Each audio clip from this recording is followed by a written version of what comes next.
A continuación, el siguiente es un programa de opinión, apto para todo público. Anzoátegui Televisión no se hace responsable por los comentarios y opiniones emitidos en este programa. El mercadito de la fruta, siempre más cerca de ti, con más alimentos y productos nacionales, más productos importados, con más calidad, más economía. Tú nos conoces, somos los amigos de siempre, en la avenida principal de Lechería, siempre más cerca de ti.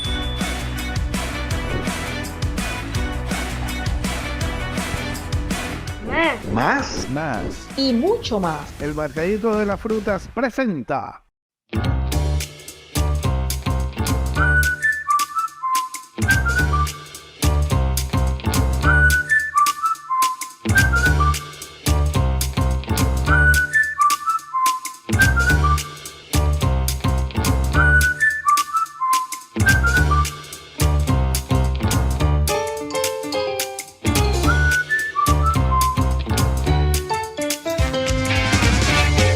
Con Silva Russo, siempre lo nuestro.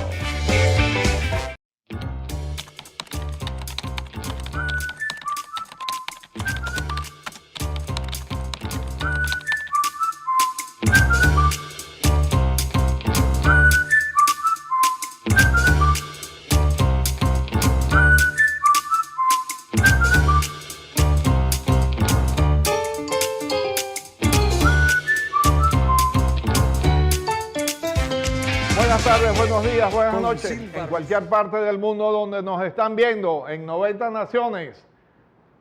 Hoy con un invitado de lujo, desde Lechería, Barcelona, Guanta y Puerto La Cruz, Estado Anzoátegui, Venezuela, el doctor Jesús Rodríguez, dirigente político de vieja data, amigo de esta casa desde hace varias décadas y amigo mío personal. En lo personal, mucho tiempo. Totalmente. Gran abrazo a la Gran Chila. Así es.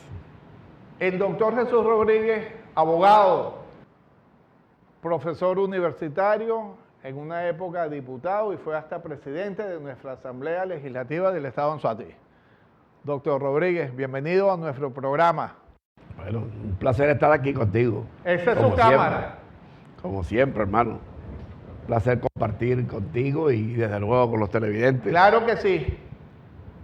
Sabes que aquí los invitados son consentidos, mimados, pero fundamentalmente oídos y respetados. La idea no es que nadie se sienta mal, ni atropellado, ni agredido, y encima esté temblando en una silla, aunque tú con tu larga data de experiencia política, a ti nada ni nadie te hace temblar. Así es. Jesús es el responsable del partido político Voluntad Popular para el Estado Anzoátegui. ¿Cuántos años ya tiene siendo responsable del partido Voluntad Popular para Anzoátegui, Jesús? Sí, estoy desde el 2018. 5 años, un quinquenio. ¿Tú te acuerdas cuando en Venezuela existían los quinquenios? Cuando tú fuiste presidente de la Asamblea Legislativa, ¿fuiste cuántos años? Gobierno de 5 años. Bueno, yo en realidad no fui presidente de la Asamblea. Yo estuve... ¿Fuiste diputado? Sí, diputado y tuve 4 años en la primera vicepresidencia. Muchas veces me encargué como presidente, pero nunca en realidad fui. Claro, en tu electo currículum presidente. sale que fuiste presidente. Pero sale algo mucho más agradable, que fuiste mención académica cum laude cuando estudiaste abogacía. Ah, eso es correcto, sí. Eso es mucho más agradable. Ah, no, claro, ese es esa satisfacción. ese es un altísimo, Sí. una gran satisfacción. Vamos a hablar hoy, Jesús, de las elecciones primarias. Son convocadas para el 22 de octubre. Hemos tenido colegas tuyos de otras organizaciones políticas y hemos tenido también al presidente de la Comisión de Elecciones Primarias para el Estado Anzoátegui. ¿Cuál es tu opinión sobre esas elecciones primarias? Bueno, primero que debo decirte con toda sinceridad que considero que es el hecho político más trascendente de los últimos años. Yo no tengo duda que a la oposición democrática le corresponde en esta oportunidad poner todo el empeño y todo el esfuerzo, toda la dedicación y sacrificio que haya que hacer para que las elecciones primarias se den. Porque ese es un hecho que va mucho más allá de la elección del candidato presidencial. Es que existe la imperiosa necesidad de cohesionar, de unir a la oposición democrática. Y la única vía razonable en que uno observa en este momento para que se reconstruya la unidad de la oposición democrática es la vía de la consulta popular.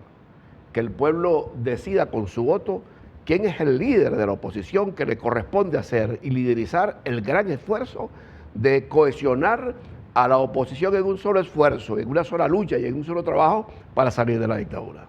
¿Por qué utilizaste esa palabra reconstruir? Reconstruya. ¿Por qué? ¿Cómo ves la oposición? Porque no hay duda que hay grandes diferencias en la oposición. Hay cosas que no podemos ocultarle que son ciertas. Hay grandes diferencias en la oposición y sobre todo que tenemos unas percepciones muy arraigadas en los partidos y en los líderes. Mire, si usted le pregunta a cualquier dirigente del partido que usted quiera, voy a poner el mío, de primero, ¿quién es el líder más importante del país? Yo inmediatamente le digo Leopoldo López, o Juan Guaidó, o Freddy Superlano. Y si usted le pregunta a alguien de 20, le dice María Corina. Y si le pregunta a alguien de Acción Democrática, bueno, le dice Henry Ramos o le dice Prosperi. Pero estamos cada quien apertalizado en nuestras posiciones. Y tenemos argumentación. Y ¿cuál es el primer partido? Si le pregunta a un militante de Acción Democrática, te lo responde rápido. Acción Democrática, y nosotros somos el partido de Rómulo Betancourt, el partido del fundador de la democracia, y tuvimos 4 presidentes, y luchamos y tal, y somos el primer partido de Venezuela, y estamos estructurados. Es la maquinaria blanca de Acción Democrática, y si le pregunta al de PJ, le dice, no, PJ es el primer partido, Capriles 2 veces candidato presidencial. Y entonces está arraigado en nosotros unas posiciones que nos diferencian. Y que además, los distancian también. Que nos distancian. Y además de ello ha habido indudablemente diferencias públicas, discusiones en algunas veces violentas, virulentas, de acusaciones que nos dispersan, que nos separan. Pero hemos tenido, eso sí, la inteligencia y yo diría el gran desprendimiento de mantenernos en la unidad democrática, en la lucha frente al régimen en medio de las diferencias, en medio de los encontronazos. Eso es un valor que hoy nos permite decir que podemos reconstruir la unidad y la única forma de reconstruirla es preguntándole al pueblo y que sea el ciudadano quien diga quién es el líder que le corresponde liderizar ese esfuerzo, porque seguramente entre nosotros no va a ser, es muy difícil ponernos de acuerdo para escogerlo. Sí. Tú que eres alguien tan experimentado en todas las áreas políticas, Jesús. Lo sabroso hablar con alguien que tiene canas y tiene vivencia y tiene experiencia es que siempre es sincero y es honesto en la realidad. Hay una realidad, nos guste o no, pero hay una realidad. En las encuestas que miden desde hace muchos años la percepción y cómo ve el ciudadano común a los líderes, todos los líderes en el último año realmente bajaron en esas encuestas y la aceptación, tanto con nombre y apellido, Enrique Capriles, Leopoldo López, hasta Juan Guaidó, Manuel Rosales, todas de una u otra forma, todos tienen bajos porcentajes y las organizaciones políticas también. Entonces, en tu opinión, ¿cómo recuperar ese porcentaje y que el pueblo, el ciudadano de a pie, sienta y se sienta motivado a ir a unas elecciones primarias? Sí, el fenómeno de la decepción en los partidos y en los líderes lo estamos viviendo en Venezuela y lo venimos experimentando desde los años 70. Fue el año 71, 72, cuando en Venezuela se dio la primera coyuntura de decepción sobre los partidos y sobre los líderes, porque los partidos y los líderes políticos democráticos llegaron a obtener un gran prestigio y un gran reconocimiento en Venezuela después de la caída de Pérez Jiménez. Luego, después de los 3 primeros gobiernos, Rómulo, León y Caldera, empezó a sentirse en Venezuela el efecto de la decepción, del desencanto, y se produjo, yo diría, la primera posición antipartido, en Venezuela en los años 70, pero los partidos democráticos de entonces, llamados Partidos del Estatus, Acción Democrática y COPEI sobre todo, supieron capear el vendaval, tratar la situación, y los partidos fueron recuperándose y había un altibajo. Subíamos y bajábamos, subíamos y bajábamos. El último bajón indudablemente fue después del primer gobierno de Pérez. La antipolítica se apoderó del escenario político nacional, los partidos cayeron muy bajo, los líderes muy desprestigiados, y surgió el fenómeno Chávez. Todos lo conocemos, no vamos a entrar en ese análisis, pero todos sabemos. ¿Qué ha ocurrido en los últimos años? Son más de 20 años de lucha contra la dictadura. En esos 20 años de lucha, si usted lo analiza estadísticamente, usted verá los altibajos. Ha habido momentos de una gran popularidad de los partidos democráticos y de los líderes democráticos en la lucha contra el régimen, de grandes movilizaciones, y luego ha bajado, y luego hemos subido, y luego hemos bajado, y luego hemos subido. Y te puedo citar puntos altos y puntos bajos. Indudablemente, en la primera candidatura y la segunda candidatura de Capriles, 2002 y 2013, estuvimos muy altos. Después estuvimos muy bajos, el 2014. ¿Actualmente cómo estamos? Yo creo que estamos en un punto de ascenso. Estamos en un punto de ascenso, estábamos muy bajos. Hay un grado de decepción, de desencanto sobre los partidos, sobre los líderes políticos, y eso tiene que ver con más de 20 años de lucha, con unas expectativas de cambio que no se han producido. Quizás hemos exagerado en cuanto a las expectativas de cambio. Hemos dicho ya, mañana, hemos dicho 6 meses, hemos dicho 5 meses, es posible que esto caiga ya, cese de la dictadura, gobierno de transición, elecciones libres, y tantas expectativas, tantas movilizaciones. Por ejemplo, el 2018 fue para mí el año más grave, más triste para la oposición democrática. Aquí no había movilidad política, nadie protestaba, nadie decía nada el 2018, pero el 2019, sorpresivamente el 5 de enero, con la elección de Juan Guaidó como presidente de la Asamblea Nacional, despertó esa elección de Juan Guaidó, presidente de la Asamblea Nacional, una expectativa que 2019 se convirtió en el año de las mayores movilizaciones. Total y absolutamente de acuerdo contigo. Como ese tema es tan importante, Jesús, vamos a dejarlo para este próximo segmento, porque tú sabes que el tiempo en televisión es dictatorial, que esa palabra te suena. Así ya es. Regresamos con el jefe de Voluntad Popular para el Estado Anzoátegui, el buen amigo, el abogado Jesús Rodríguez. Ya volvemos. Ya regresa. Con Silva Russo. Estás viendo Con Silva Russo.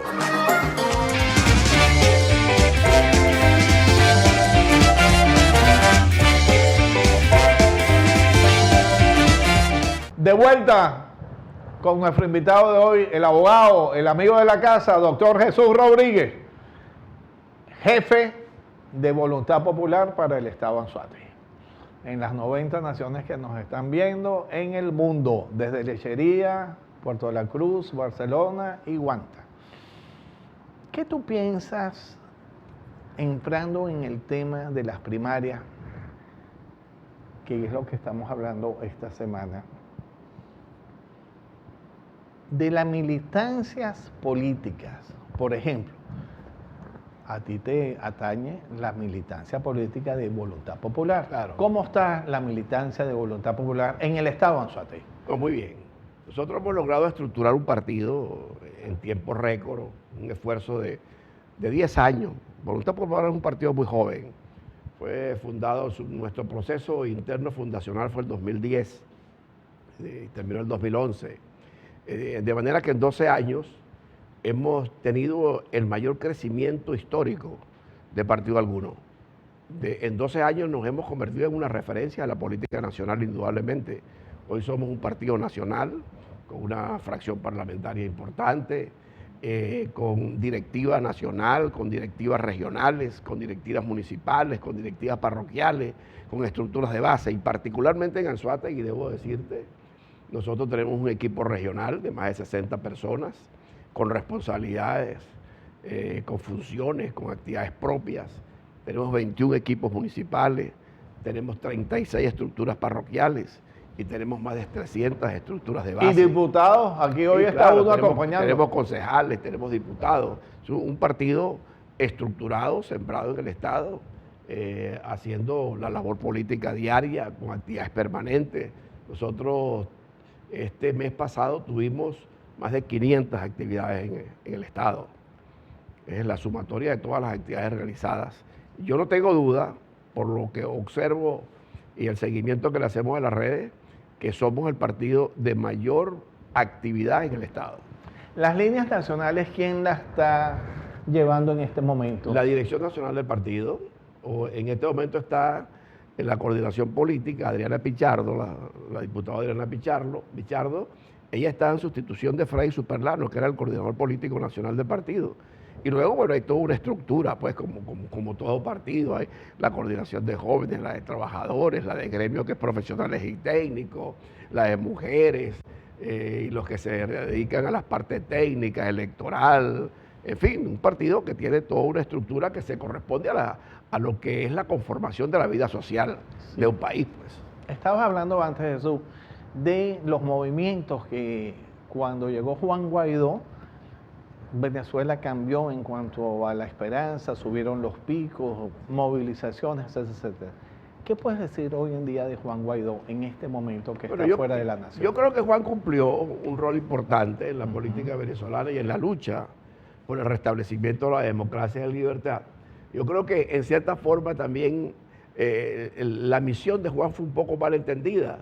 Juan fue un hombre que en la Asamblea Nacional electa 2015 lo nombró presidente interino de conformidad con una disposición constitucional, el 350, pero que tenía un solo propósito, que era luchar por el restablecimiento de la constitucionalidad en Venezuela, del ordenamiento jurídico, el restablecimiento de la democracia, y esa era su gran misión. Él no tenía control del aparato administrativo del Estado, él no tenía ministerios, no tenía control sobre las Fuerzas Armadas, sobre los órganos policiales, sobre las finanzas, sobre el Banco Central, ni sobre nada.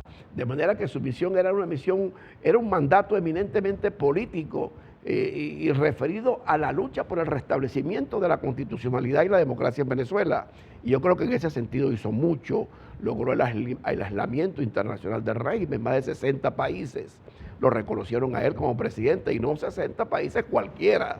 Estamos hablando de los países democráticos desarrollados más importantes del mundo.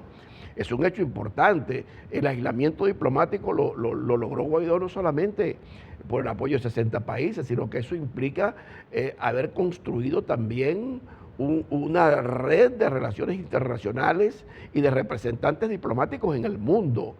Luego también hay que reconocer en el plano de defensa de los derechos humanos, Juan supo, o ese gobierno interino supo exteriorizar la violación de los derechos humanos y exigir castigo y llevar esos casos a los órganos penales internacionales, a la Corte Interamericana de Desarrollo, a la Corte Interamericana de los Derechos Humanos, también llevarla a la Corte Penal Internacional y tribunales de instancia de países europeos y en los Estados Unidos, donde se ha perseguido delitos contra los derechos humanos y también delitos comunes que tienen que ver con la legitimación de capitales, con dinero provenientes de la corrupción, del narcotráfico y una cantidad de cosas. También hizo un gran trabajo en materia de protección de activos. Yo lo digo porque mucha gente no lo sabe. Venezuela fue calificada, o PDVSA, fue calificada como una de las grandes empresas petroleras del mundo. Nosotros llegamos a ser la segunda y la tercera empresa petrolera del mundo. Pero no éramos la primera ni la segunda o la tercera empresa petrolera del mundo por los activos que teníamos en Venezuela nada más, sino que a esos activos en Venezuela, refinería, gasoductos, exploración y toda la maquinaria, equipo y personal, también estaba acompañada por propiedades en el exterior. Nosotros éramos propietarios de 4 grandes refinerías, una en Aruba, una en los Estados Unidos cíticos, 2 en Europa, una en Holanda y una en Alemania. éramos copropietarios de otro grupo de refinerías que teníamos participación accionaria en ellas. Éramos dueños del más grande depósito de hidrocarburos colocado en una de las islas del Caribe. Y todo eso se perdió en manos del gobierno de Chávez y del gobierno de Maduro. Y cuando Guaidó llega a la presidencia interina, solo nos quedaba Citgo. Y Citgo estaba endeudada y ya tenía una demanda y iba a ser ejecutada. Íbamos a perder Citgo. Y Guaidó se empeñó en rescatarla, le pidió al presidente Trump de los Estados Unidos que emitiera un decreto de protección para evitar el embargo y que le diera un tiempo para mejorarla y pagar la deuda. Y hoy Citgo tiene 3 años teniendo ganancias consecutivas y ya tiene ahorrado recursos suficientes para comenzar a pagar la deuda. Lo que quiero decir que ese activo lo protegió de tal forma que los mantiene siendo un aval para los venezolanos. En el momento cuando aquí hay un cambio político, vamos a contar con Citgo para apalancar la reconstrucción del país. Lo mismo ocurrió con las finanzas internacionales en oro, propiedad del Estado venezolano. Venezuela tenía, cuando llegó Chávez al poder, más de 12.000 millones en reservas internacionales en oro. Ese oro lo trajeron para Venezuela, lo utilizaron, lo malgastaron, lo despilfarraron y no queda nada. ¿Qué queda de reservas en oro? Lo único que queda es casi 2.000 millones de dólares en oro en Inglaterra porque fue protegido. Fueron activos protegidos por Guaidó. De manera que yo no tengo duda que hizo un gran esfuerzo, hizo un gran trabajo, cumplió un rol, quizás exageró en otros, como por ejemplo el cese de la usurpación, gobierno de transición, elecciones libres, pero... Fue su visión. ¿Ah? Fue su visión. Fue su visión Válido. que tenía y se luchó para eso. Yo digo que estuvimos a punto de lograrlo, pero no fue posible porque hay una realidad que muchos no entienden o no quieren entender. Es verdad que usted hace todo lo posible por salir de un régimen cuando son como regímenes como de esta naturaleza que tenemos, pero también el régimen se mueve, el régimen se defiende y hace todo para mantenerse. Y hay 2 elementos que yo creo que no fueron bien valorados, no solamente por la dirigencia política nacional, sino por el gobierno de los Estados Unidos. No valoraron en su exacta dimensión la ayuda que podía darle al régimen de Maduro para sostenerlo Rusia, China, Turquía, Irán. No lo valoraron en su exacta dimensión y en una negociación con esos países el gobierno fue capaz de superar la lucha interna y fue capaz de superar las sanciones impuestas por el gobierno de los Estados Unidos y por Europa. De manera que en esto lo que hay es que ser real y consciente. Yo creo que se hizo mucho para tratar de cambiar la realidad, para restablecer la democracia. No lo logramos y lo que nos queda es continuar. Lo que nos queda es seguir. Y por eso yo digo que estas primarias son fundamentales en la lucha por la libertad y la democracia en Venezuela. Y todos tenemos que restearnos para que se dé y que el pueblo elija el candidato de su preferencia con el compromiso, eso sí, y aquí hablo en nombre de Voluntad Popular, de que el que gane debe ser respaldado por todos. Que no haya duda en eso. Que haya la absoluta seguridad de que el candidato o la candidata que resulte electa en las primarias del 22 de octubre tenga en forma inmediata el apoyo decidido y resteado de todos los factores de la unidad democrática y que vayamos juntos con ese candidato o con esa candidata que tendrá la gran responsabilidad de conducirnos hasta el cambio político en Venezuela. Señores, oyeron a Jesús Rodríguez, el jefe de Voluntad Popular para el Estado Anzoátegui. Ya volvemos. Ya regresa. Con Silva Russo. Estás viendo Con Silva Russo.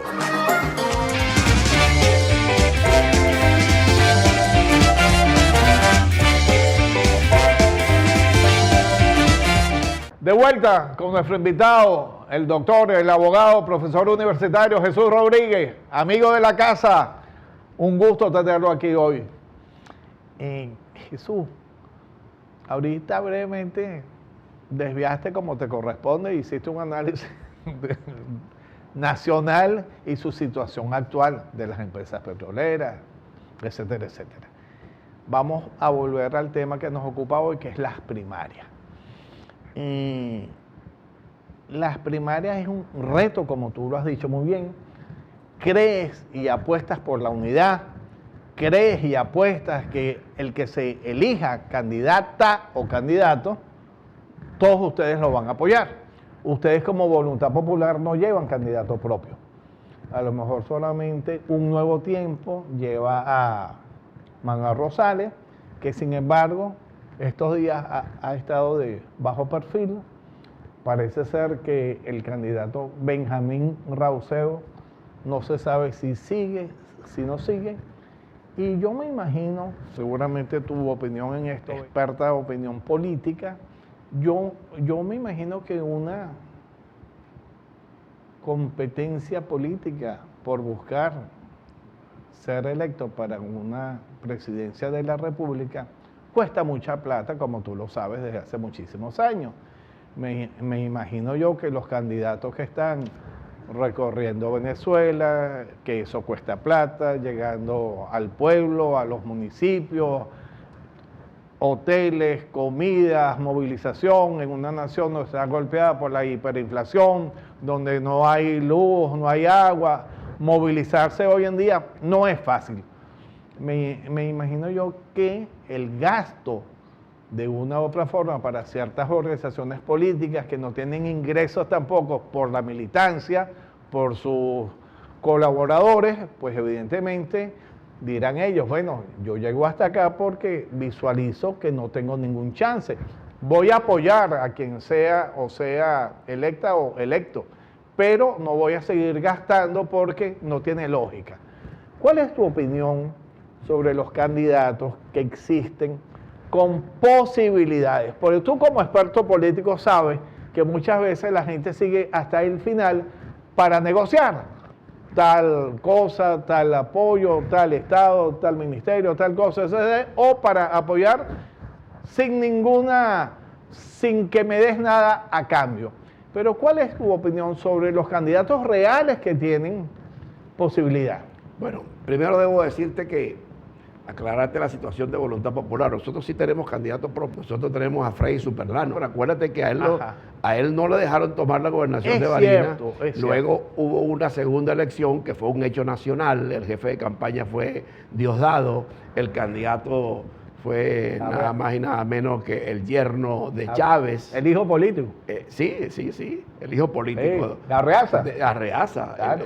Que había sido ministro del Interior y vicepresidente, gobernador de Caracas, y lo pusieron de candidato a gobernador en Barinas. Y Freddy se nombró jefe de campaña con Garrido, que fue el único que el gobierno aceptó, porque primero que se hizo un intento por poner a la esposa de Freddy y la inhabilitaron sin haber sido nunca funcionaria pública. Tengo una idea. Y luego se hizo 2 ensayos más y no los inscribía, no le procesaban la inscripción en el Consejo Nacional Electoral hasta que se inscribió a Garrido, que era diputado al Consejo Legislativo, lo había ganado en ese mismo proceso y ya lo habían juramentado. De manera que no había forma de que le negaran la inscripción. Freddy fue el jefe de campaña. En la primera elección ganó Freddy por 600 votos y en la segunda ganamos por más de 40.000 votos. Sí, le ganamos a Arreaza, le ganamos a Diosdado, le ganamos a todos los ministros y a todos los gobernadores electos de los estados cercanos que se fueron para Barinas a hacer campaña del chavismo. Le ganamos al chavismo en Barinas. Ese Freddy Superlano, que hizo esa gesta democrática extraordinaria en Barinas y que inmediatamente después el partido es el candidato lo nombramos coordinador político nacional del partido, y que como coordinador político nacional del partido ya tenía año y medio recorriendo el país, es hoy el candidato de Voluntad Popular para las elecciones primarias del 22 de octubre. Muy bien colocado en las encuestas. Está en la pizarra. En la pizarra. De manera que esa es la impresión que tengo. Me preguntabas por los candidatos. Eso sí, me parece que todos deberían inscribirse. Este es un proceso que apenas comienza. Sí. Y es necesario que el pueblo venezolano mayoritariamente participe. y que los partidos salgan a hacer campaña y que creemos un ambiente electoral fervoroso que entusiasme a la gente y que las primarias se conviertan en un punto de referencia para la cohesión, la unidad, la reconstrucción de la unidad democrática con empuje suficiente para ganar el año que viene. ¿Cuántos candidatos hay? Bueno, hasta ahora creo que hay 10, 11, más o menos. ¿Y tú Bueno, crees? yo no me voy a inscribir, se va a inscribir Freddy. Yo sé. ¿Y tú crees que los 10 u 11 tienen todos el mismo chance? No, indudablemente que no. Ah, ok. Primero no tienen el mismo soporte político. Es muy importante para una campaña electoral tener un partido nacional importante. Yo voy a poner un ejemplo. A Freddy lo proclamamos candidato el 5 de mayo. El 6 estaba en Sucre y lo recibieron con una gran marcha. El 7 estuvo aquí en Puerto La Cruz. Yo le hice una marcha con más de 1000 personas. Y yo aquí te lo digo con toda sinceridad. ¿Qué hizo Freddy para esa marcha, para que se diera esa marcha de 1000 personas? Nada. Él lo que hizo fue venir. Aquí está un partido que es su soporte político para hacerle la campaña en el Estado.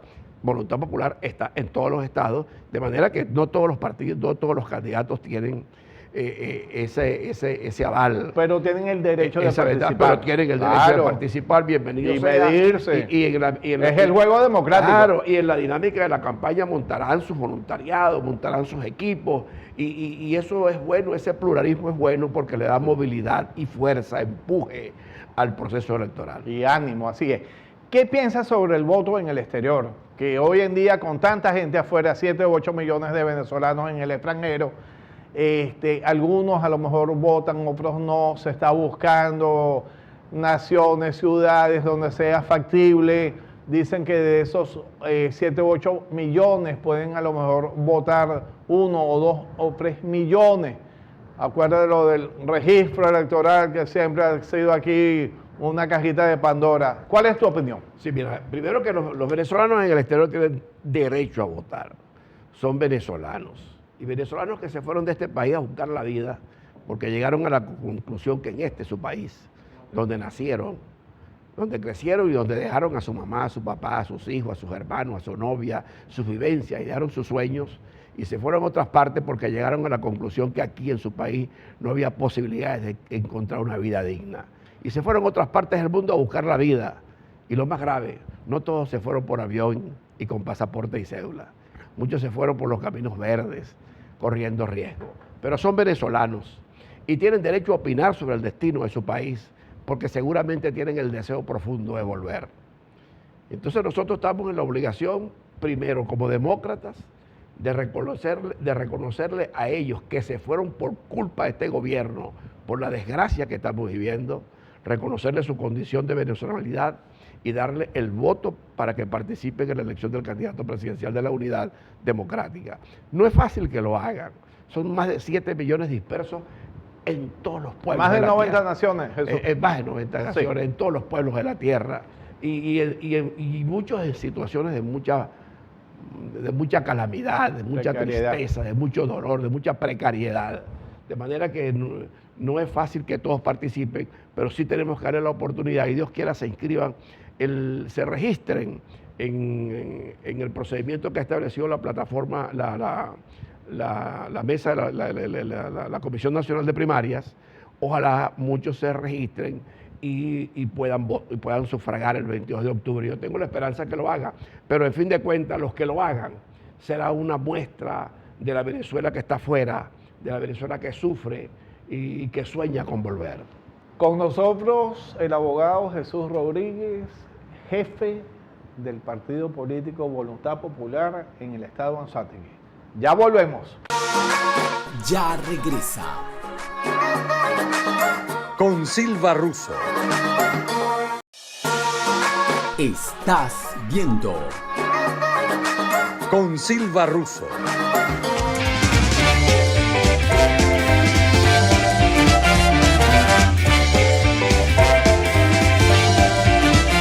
De vuelta con nuestro invitado Jesús Rodríguez, jefe político, jefe del partido Voluntad Popular en el estado de Anzoátegui. Jesús, ¿qué piensas sobre el CNE?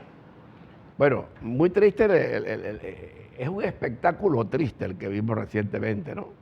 El gobierno hace con el CNE lo que quiera y simplemente no guarda ni las formas para demostrar el control que tiene sobre todos los órganos del poder público del Estado venezolano. Eso es propio de un gobierno centralizado, de un gobierno, de un régimen de esta naturaleza. Entonces me da mucha tristeza que un CNE que fue nombrado para un periodo 7 años. Para 7 años, independientemente cómo se nombró y quién lo nombró, pero lo nombraron y estaba funcionando. Y de la noche a la mañana, bueno, renuncian todos los rectores afectos al régimen. Y debo expresar aquí mi malestar, mi malestar con la renuncia de los 2 magistrados, de Picón y de Márquez. Yo creo que ellos no debieron renunciar al CNE porque no podían ellos ajustarse a la jugada del régimen. Que Convalidar eso, claro. Claro, que no era otra simplemente, sino que impedir que la unidad democrática hiciera el proceso electoral interno con el apoyo técnico del Consejo Nacional, porque el propósito del gobierno en todo caso siempre ha sido tratar de sabotear el proceso de primarias, porque el régimen le teme a las primarias y por eso insisto en que los partidos democráticos y los líderes políticos tenemos que salvaguardar, defender y fortalecer el proceso de primaria. El gobierno le tiembla al proceso de primaria porque sabe que ese es un evento importantísimo para la cohesión, para la unidad y para el fortalecimiento del candidato de la unidad democrática. ¿Qué tú le pedirías a todos los otros partidos políticos en cuanto al diálogo, en cuanto a las acciones buenas y el cese de las zancadillas, de los enfrentamientos, de las ofensas, de las agresiones? ¿Tú crees que el venezolano de hoy no está cansado, no está obstinado frente a esa oportunidad que tú mismo dices que es de oro, que es la oportunidad de todos apoyar a un solo candidato o candidata? ¿Qué tú le dirías a todos esos colegas tuyos, a todos esos amigos que no deponen la actitud, que no la han depuesto nunca y que siempre persisten en la agresión, irrespeto y en la calumnia, y que el pueblo de una u otra forma está cansado, aparte de que no hay gasolina, no hay luz, no hay agua, hay hiperinflación, la gente está aturdida, pero tiene un pequeño hilo de esperanza, quiere un cambio? ¿Qué tú le dirías a tus compañeros de todas las tordas políticas? Porque es importante, porque también se juega desde diversos puntos al desánimo, a la apatía, a de que no vale la pena, no voy a participar. ¿Qué tú le dices a esa gente que de una u otra forma le están haciendo mucho daño a la unidad? ¿Qué tú le dirías? Mira, es que lo que yo entiendo perfectamente es que podemos tener diferencias y podemos tener visiones distintas, porque esa es la vida. Esa es la vida y cada quien tenemos una visión de la sociedad, del Estado, tenemos un criterio, nos sujetamos a unos ideales y podemos tener diferencias. Lo que tenemos es que ser respetuosos. La educación. Respetuosos en el trato, respetuosos en cuanto a la opinión de los demás y entender que podemos discutir, que podemos disentir, pero que también podemos ponernos de acuerdo para las cosas trascendentales, sobre todo cuando se trata de reconstruir el país, de salvar el país, de devolverle a la gente la confianza, la fe. Y en eso tenemos que ser claros. Yo creo que los líderes políticos tienen que dar ejemplo. No nos ayuda en nada la altisonancia, la grosería o el argumento soez, desconsiderado. Eso no nos ayuda en nada. Entonces yo los invitaría es a tener una conducta seria, responsable, respetuosa con todos y entender que el derecho que tenemos de impulsar nuestra visión, nuestro punto de vista y nuestros criterios no nos da derecho a ofender a los demás. Además, no hace falta. No hace falta que yo ofenda a alguien para decir las cualidades o lo que yo creo y pienso sobre el país, sobre la sociedad, sobre el Estado y sobre lo que hay que hacer para devolverle a los venezolanos la libertad, la democracia, el bienestar y el progreso. No hace falta ofenderlos. Así es. Con tu óptica política, con tu experiencia política, siendo un hombre demócrata totalmente, quiero que me definas en breves palabras 2 gobiernos, los cuales te pienso nombrar. ¿Qué piensas sobre Colombia actualmente? Una desgracia. Yo digo que una desgracia porque es bien triste que siendo vecinos, los colombianos no hayan apreciado lo que vivió y está viviendo el pueblo venezolano.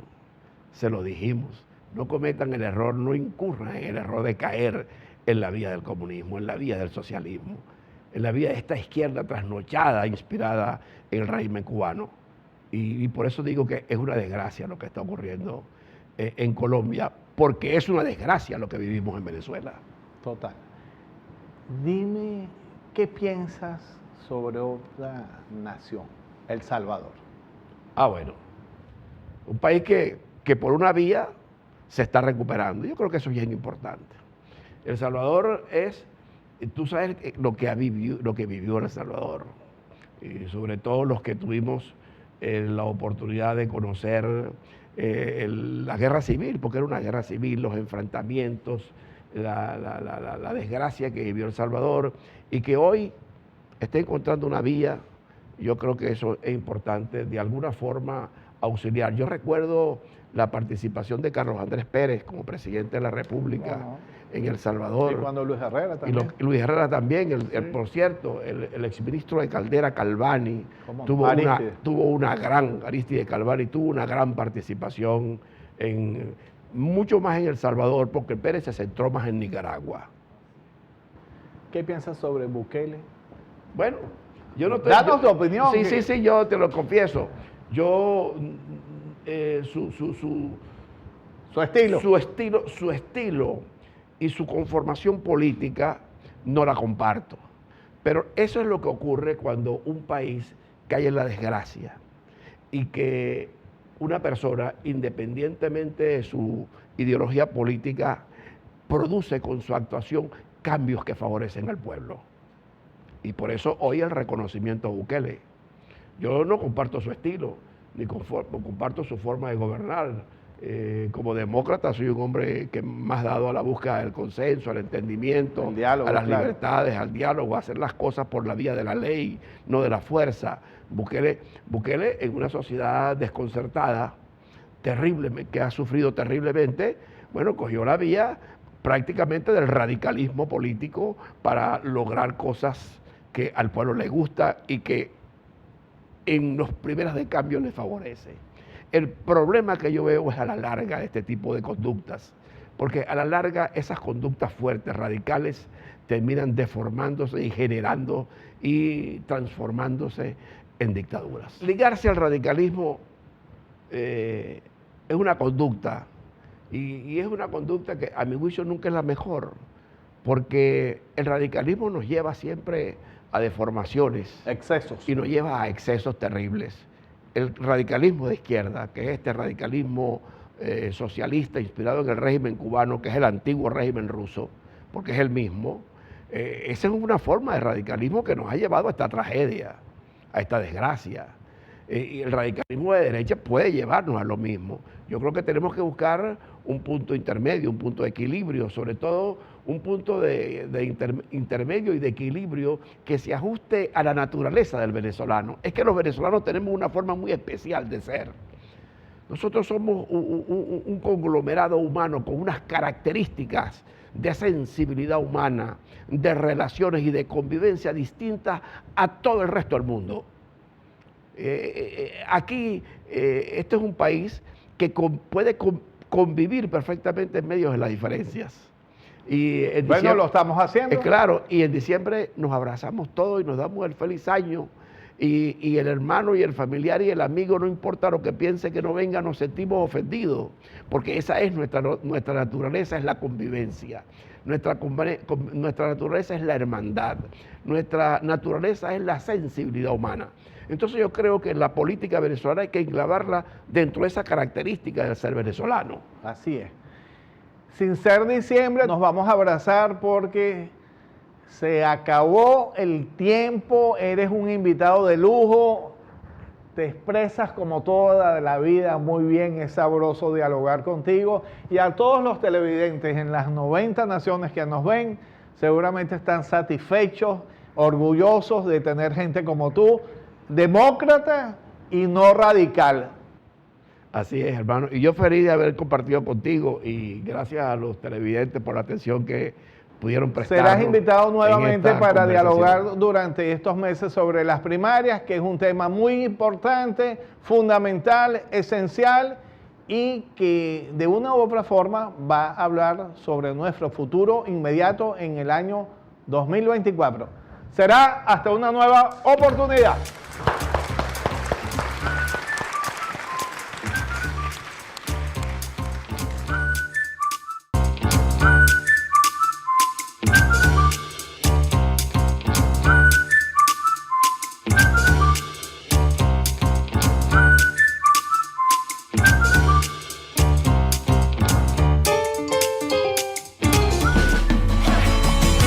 El Mercadito de la Fruta, siempre más cerca de ti, con más alimentos y productos nacionales, más productos importados, con más calidad, más economía. Tú nos conoces, somos los amigos de siempre, en la avenida principal de Lechería, siempre más cerca de ti.